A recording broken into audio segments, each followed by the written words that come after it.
স্থগিত হলো আওয়ামী লীগের নিবন্ধন। স্বরাষ্ট্র মন্ত্রণালয়ের প্রজ্ঞাপনের আলোকে এমন সিদ্ধান্ত নিয়েছে নির্বাচন কমিশন।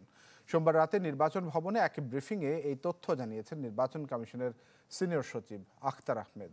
গণহত্যার বিচার না হওয়া পর্যন্ত আওয়ামী লীগ এবং এই দলটির সহযোগী সংগঠনের সব ধরনের কার্যক্রম নিষিদ্ধ করে প্রজ্ঞাপন জারি করা হয়েছে। নিষিদ্ধ এই সংগঠনের কোনো কার্যক্রমের তথ্য পাওয়া গেলে ব্যবস্থা নেবার কথা জানিয়েছেন স্বরাষ্ট্র উপদেষ্টা। ৩ দফা দাবিতে ছাত্র জনতার টানা ৩ দিনের আন্দোলনের পর রোববার রাতে আওয়ামী লীগ ও এর সকল অঙ্গ সংগঠনের কার্যক্রম নিষিদ্ধের ঘোষণা দেয় অন্তর্বর্তী সরকার। সোমবার বিকেলে প্রজ্ঞাপন জারি করে স্বরাষ্ট্র মন্ত্রণালয়। এর মাঝেই আলোচনায় ছিল আওয়ামী লীগের নিবন্ধন ইস্যু।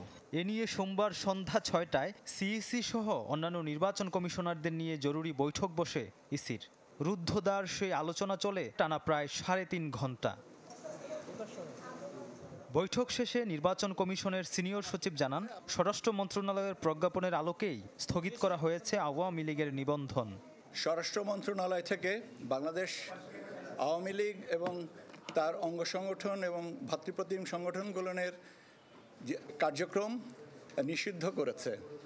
তার ধারাবাহিকতায় ইলেকশন কমিশন সিদ্ধান্ত নিয়েছে যে আওয়ামী লীগের নিবন্ধন স্থগিত করা হলো।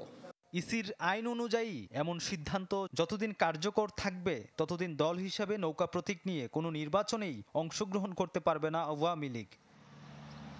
মির্জা রাকিব, চ্যানেল 24, ঢাকা।